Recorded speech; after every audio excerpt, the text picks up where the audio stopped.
Bismillah. Welcome back, Zoo Crew. So, had a pretty early start to the day, hit the gym, then did my daily stoic, did my journaling, planning, etc. Had to do a little bit of grooming, cleaned up my beard, and then left for Jummah. I realized that I need to lock in my Friday routine more so because yet again I was late and I ended up missing the entire Jummah prayer. So that was a bit of a fail. I just ended up doing my own Zohar prayers at the masjid, and then because it was the same time of like Asr, I just did that prayer at the masjid too. Then I went to my parents' home and had a pretty interesting conversation with them about life, and there's a pretty major life change happening in our family right now. But I don't want to speak on that until it's like been done.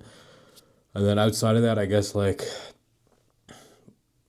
the main kind of point that I got to was that when you're dealing with like your family, you got to deal with them in kind of a unique way. So as much as I've been like talking down and like bad about my dad, like he has done a lot for me throughout my life. And I think he just kind of goes about things in the wrong way. So I mean, it is what it is. However, he did clear a good chunk of my debt today, so that was very nice, and I appreciate that.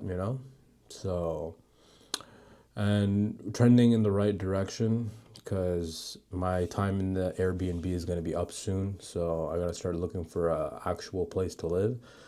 And he's agreed to like co-sign, give me first and last month rent, help me with the furniture, etc. So again, like a nice little surprise. And I really didn't go there expecting anything.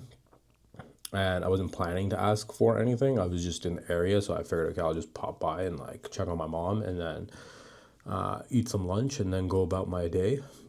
So yeah, I mean, it was interesting, and like there were some moments where things got a bit heated, but I've gotten to a point where like I'm emotionally detached, so like he can say whatever he wants to say, and like I don't really get triggered.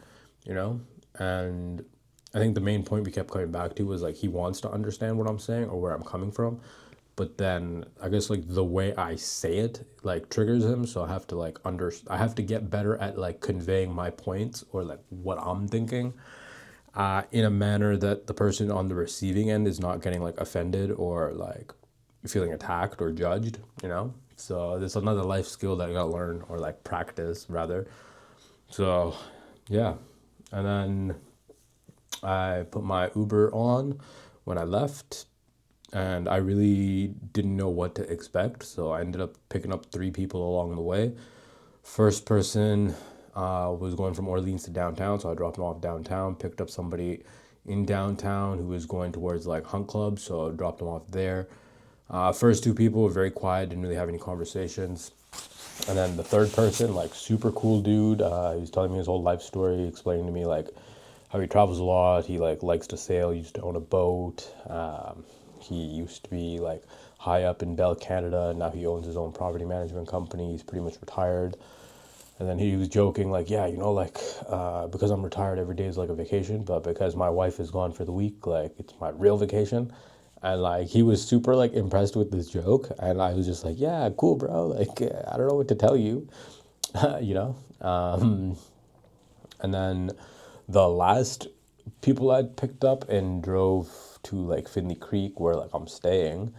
I'm pretty sure they were like junkie monkeys or like high on some shit. It was a very interesting conversation with the dude, and then the girl that was with him was just like out of her mind, like on a different planet. So a very interesting interaction. And like the cool thing I guess for me was like it literally took me along the route, so like each person I picked up got me closer to my final destination, so that was pretty cool. However, like I did the math, so I've pretty much done 2 hours and 50 minutes, so let's call it 3 hours worth of driving for Uber. Since like so I did a bit, like I did one trip on Wednesday and I did four today, right? And all in all I've made like $60, so it works out to being like minimum wage pretty much. So I don't know if that guy who was telling me he makes 6K a month was like just boosting, or he's doing like a bunch of different side quests or whatever. But all in all, I'm kind of like, is this really like a productive, effective use of my time? Probably not. So it's a good thing, alhamdulillah, that I have this car sales job that I'm just waiting to start. Just waiting for OMVIC and my license to get transferred, because realistically, that's a much better use of my time and much higher earning potential. Because any kind of sales job, right? Like, if you're good at sales, like you have unlimited earning potential, and it's a skill. So you can go anywhere in the world and like get a sales job, and that's pretty much the fastest way to 100K without like a degree or anything or like specialized training. Although when I'm saying this, like really the top salespeople all do spend a lot on their own training and like mastering their skill or the art of sales, you know? And like Donald Trump is a great example of that. Like this guy is a master salesperson, really a master brander and like marketer at the same time, you know? And I think it's because of his sales, his marketing, and his like branding capabilities that he was able to become the president. And really, I think he just did it for like shits and giggles. Like the guy already had money, power, and status, like, or like fame. Like he really didn't need to become president. You know, like he's not looking to gain something. Whereas most people get into politics because they're looking for money, power, or fame, right? So, yeah, yeah, you know, I think life is trending in the right direction. Alhamdulillah.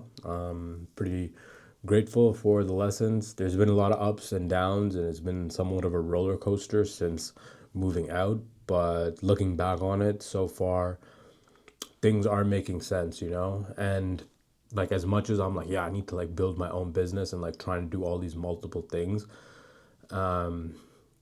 step one in building a business is having a job, because you need income to build the business. Because you can, it's like what we discussed in a previous video about like alchemy, right? Like you can't turn nothing into something. So as much as like I have these cool ideas and I'm like, yeah, let me build this business, like I don't know how long it's going to take, and I don't know when the money's going to come in from it, and like I don't want to be like forcing shit or like rushing through shit just because I'm like, oh, I need money from this, you know? Like I'm better off having my job, doing Uber on the side, and then building my business on the side, you know? Or maybe just even just canceling Uber and like putting my car up for Turo or something like that, and letting people rent my car if I really needed to. But yeah, I think my focus is kind of narrowed down to, let me just focus on my job, potentially get my real estate license, because anybody who knows me, like, you know, I'd be a kick-ass realtor. I'd probably be the best realtor in the city, just given my knowledge in real estate, finance, economics, and then sales and marketing, you know? That's why, like, initially when I went down this whole journey of like, yeah, let me do like a marketing agency or like AI agency or like business consulting, I was really focused on like realtors. But I think that's where I fucked up, because I should have been working with brokers, right? And there's a key distinction, because a realtor will either have like a team lead or a broker that they have to report to, whereas the broker is like running their own show. And in most cases, like they're operating as a business, not just like as a salesperson, right? So it's a very key distinction. And I think really that's why most people who get their real estate license, like within a year, just flop out, or like within a couple years flop out, right? It's because like the real estate course to get your license doesn't teach you shit about business, doesn't teach you shit about sales or marketing. Like it's just telling you like boring, useless information that you'll realistically never need or use, like meets and bounds. When are you ever gonna go out and like measure a plot of land with a chain and like count the links in the chain? Like you're never gonna do that, you know? So it's like, why are they teaching this? Who knows? But yeah, point being,